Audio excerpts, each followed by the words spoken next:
तो पहला क्वेश्चन है, वो है निम्नलिखित में से किस अधिनियम में कलकत्ता में सर्वोच्च न्यायालय की स्थापना का प्रावधान किया गया था? सबसे पहले बता दूं आपको मैं कि क्वेश्चन को बहुत ध्यान से पढ़ना। कई बार क्या होता है कि क्वेश्चन में ही आंसर होता है, हम ढंग से पढ़ते नहीं है, अच्छे से ध्यान से पढ़ते, हम ध्यान से पढ़ते नहीं है, हमारा जो आंसर है गलत हो जाता है। एक बार दो बार ध्यान से पढ़ना क्वेश्चन को, वो गलत होने के चांस जो है आपके खत्म हो जाएंगे। ठीक है, यहाँ पे पूछा है कि सर्वोच्च न्यायालय की स्थापना का प्रावधान किस अधिनियम के अंतर्गत हुआ था। तो यहाँ पे आपको दिख रहा होगा चार्टर अधिनियम, रेगुलेटर रिट्स अधिनियम, ये 4 अधिनियम आपको दिए गए हैं। ठीक है, सबसे पहले समझ जाइए कि ये अधिनियम आए ही क्यों थे। ठीक है, तो ये समझने के पहले आपको समझना पड़ेगा कि जो 1757 को हुआ था, प्लासी का युद्ध हुआ था। ठीक है, इसके बाद हुआ है 1764 को, किसका युद्ध हुआ है, वो हुआ है बक्सर का युद्ध हुआ है। और बक्सर के युद्ध के पश्चात जो है ईस्ट इंडिया कंपनी जो है, वो उसने अपना शिकंजा भारत में बना लिया। हुआ क्लियर?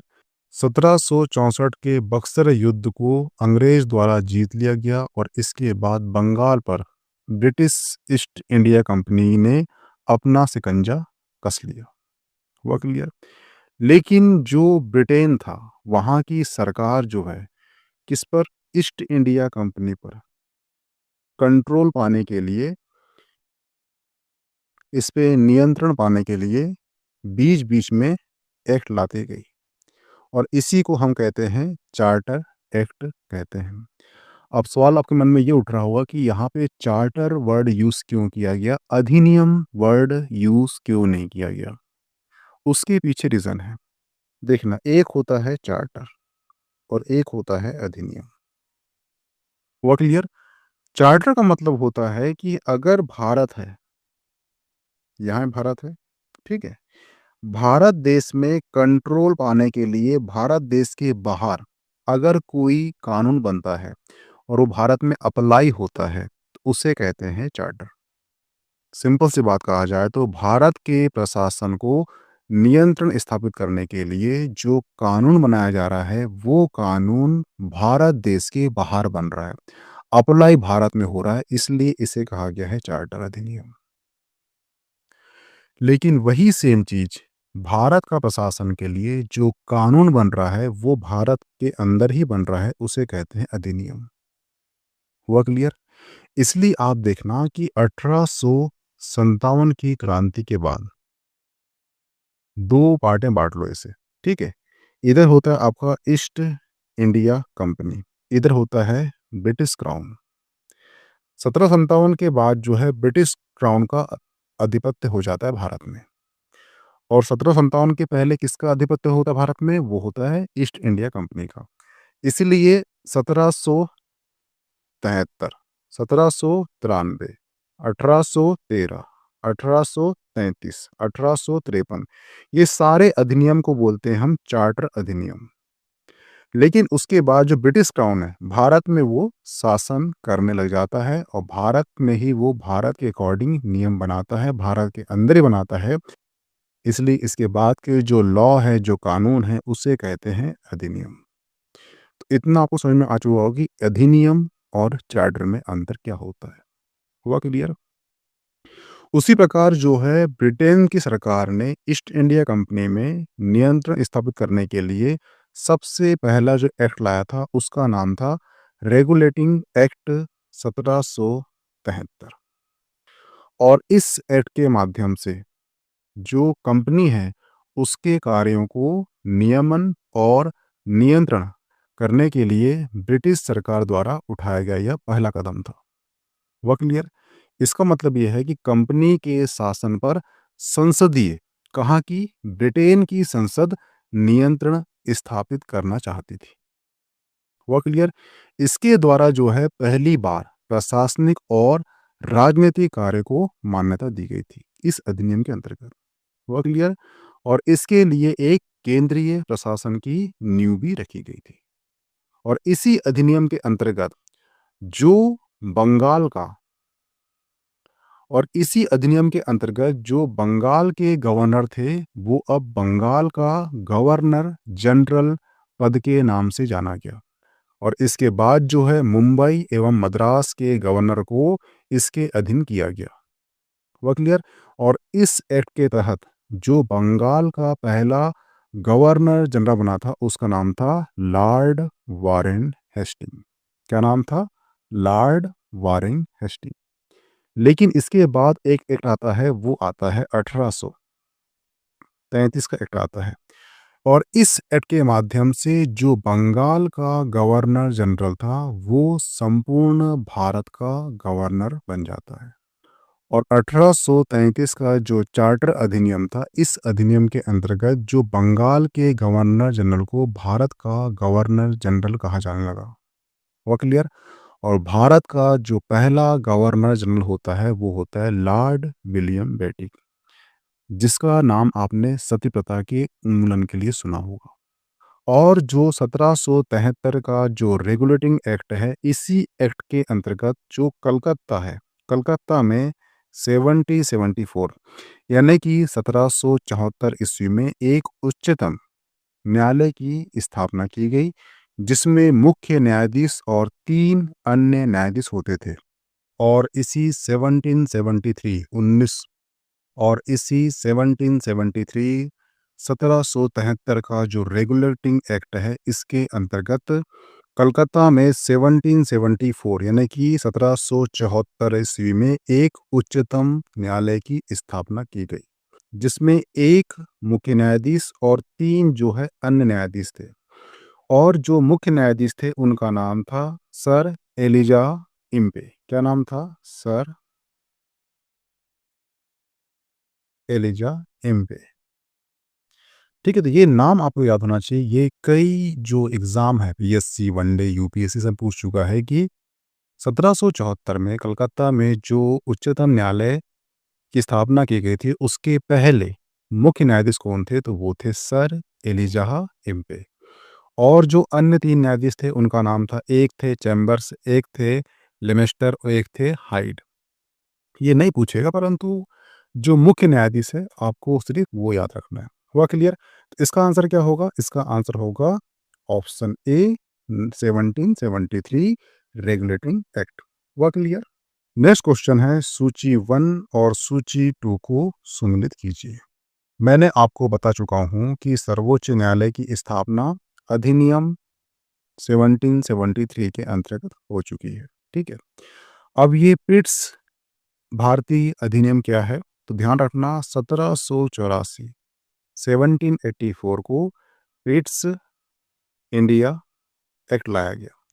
और ये जो एक्ट है, इसके अंतर्गत भारत में दोहरा दोहरा प्रशासन का आरंभ हुआ। दोहरा प्रशासन का मतलब क्या है? तो इसके अंतर्गत देखना, एक बोर्ड ऑफ डायरेक्टर की स्थापना हुई और एक बोर्ड ऑफ कंट्रोल की स्थापना हुई। बोर्ड ऑफ डायरेक्टर जो है, ये व्यापारिक मामलों के देखरेख के लिए बनाया गया। और जो बोर्ड ऑफ कंट्रोल है, ये राजनैतिक मामलों के लिए बनाया गया। ठीक है, तो यहाँ शुरू होता है दोहरा प्रशासन। ये कब लाया गया था? 1784 में लाया गया था और इसका नाम था पिट्स इंडिया एक्ट। हुआ क्लियर? अब यहाँ पे वर्ड लिखा है कंट्रोल, यानी कि नियंत्रण। तो नियंत्रण परिषद की स्थापना की गई थी। इसका आंसर क्या होगा? ऑप्शन ए का 2 होगा। हुआ क्लियर? नेक्स्ट है चार्टर अधिनियम 1813। तो ध्यान रखना, चार्टर अधिनियम 1813 की बात करते हैं हम। तो इस अधिनियम का मुख्य विशेषता ये है कि इसमें जो कंपनी का जो अधिकार था, वो 20 वर्षों के लिए बढ़ा दिया गया। जो अधिकार वर्ष है, ये 20 वर्षों के लिए बढ़ा दिया गया। हुआ क्लियर? और कंपनी के भारत के साथ व्यापार करने का जो एकाधिकार था, उसे छीन लिया गया, किंतु इसे चीन के साथ और पूर्वी देशों के साथ चाय के व्यापार के लिए 20 वर्षों के लिए बढ़ा दिया गया। हुआ क्लियर? ठीक है। और तीसरा पॉइंट है, इसमें कुछ सीमाओं के अधीन सभी ब्रिटिश नागरिकों के लिए भारत के साथ व्यापार करने के द्वार खोल दिए गए।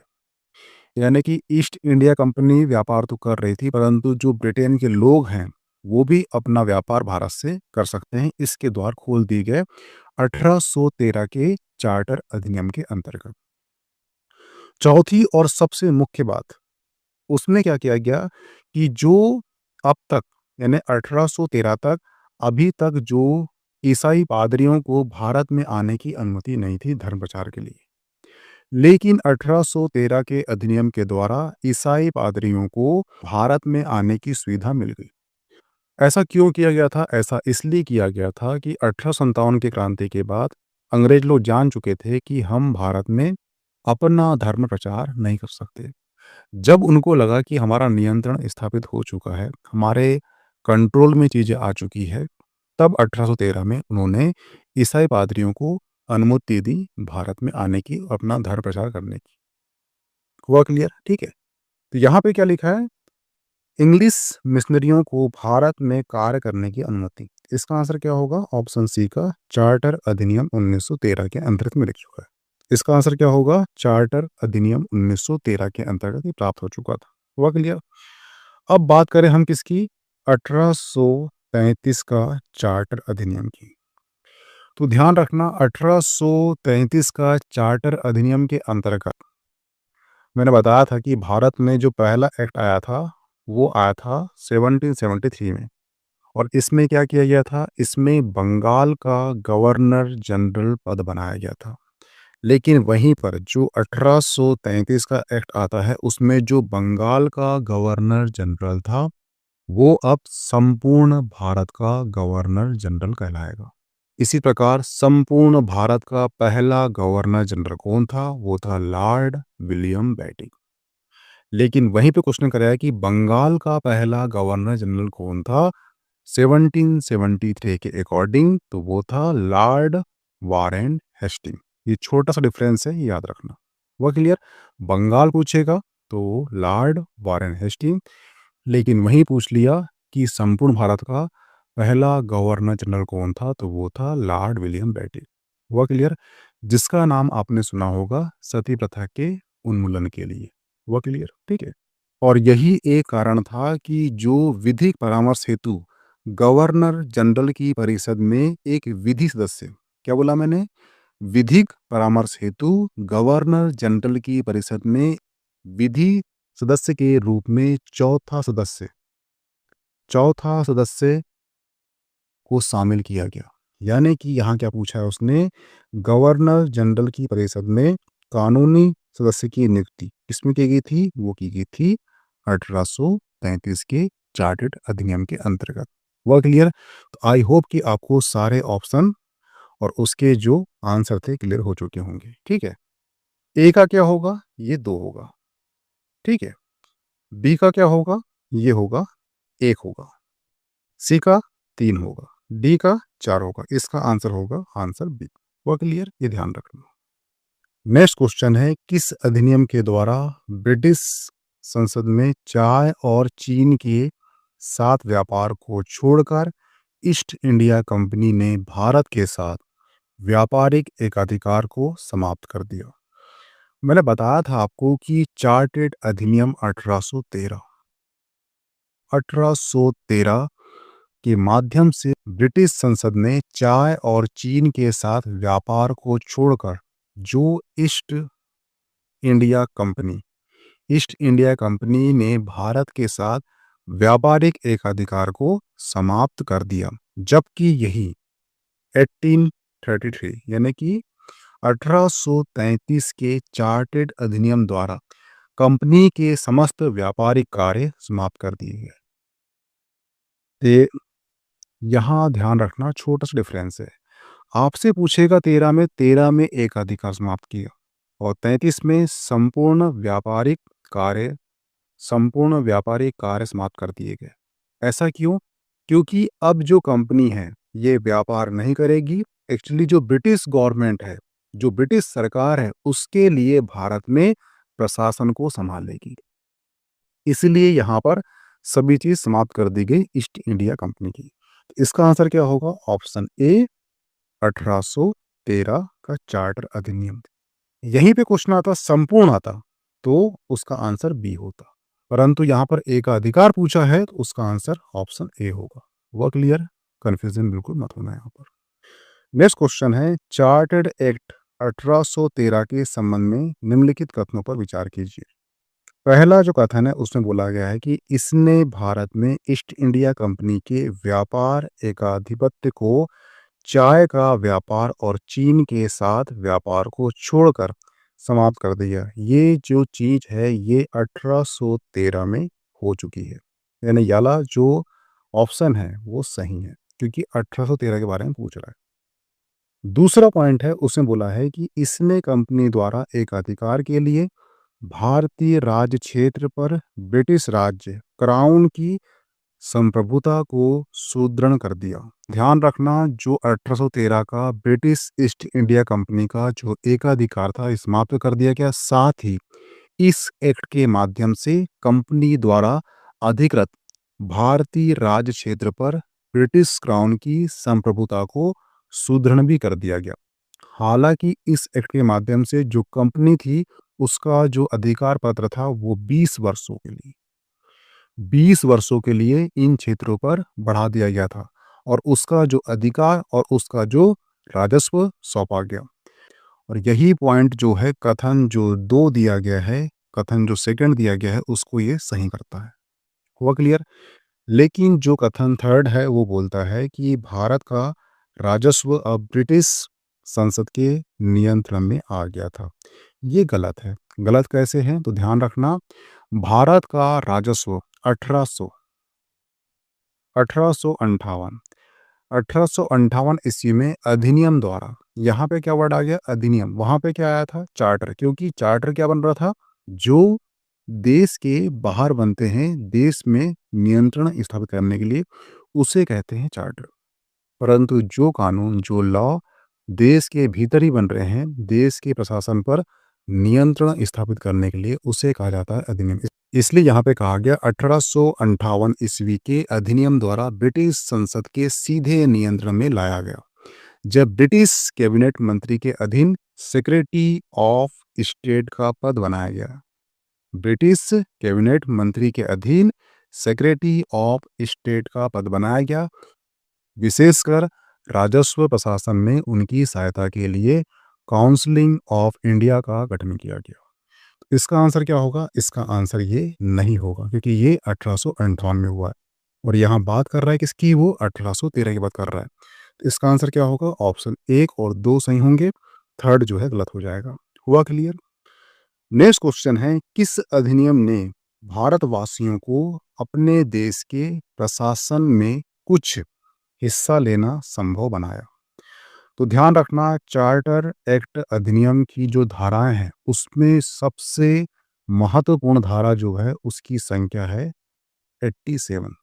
87 धारा है, उसमें कहा गया है कि किसी भी भारतीय अथवा क्राउन की देशज प्रथा को अपने धर्म, जन्म स्थल, वंशानुक्रम, वर्ण अथवा इनमें से किसी एक कारणवश कंपनी के अधीन पद अथवा सेवा के योग्य नहीं माना जा सकेगा। कालांतर में राजनीतिक आंदोलन में 1833 एक्ट की यह धारा प्रशासन में भागीदारी हेतु मुख्य आधार बनी। इसका आंसर क्या होगा? ऑप्शन ए, चार्टर एक्ट अधिनियम 1833 1833। हुआ क्लियर? अगर आप धारा 87 याद ना भी रखो तो कोई दिक्कत नहीं, पर ध्यान रखना कि 1833 का जो चार्टर एक्ट था उसमें भारतवासियों को अपने देश में प्रशासन में कुछ हिस्सा लेने का संभव बनाया गया। वो कौन सा एक्ट है? वो है 1833 का एक्ट, और यही एक्ट जो है भविष्य में प्रशासन में भागीदारी का मुख्य आधार बना। हुआ क्लियर? इसका आंसर क्या होगा? Option A.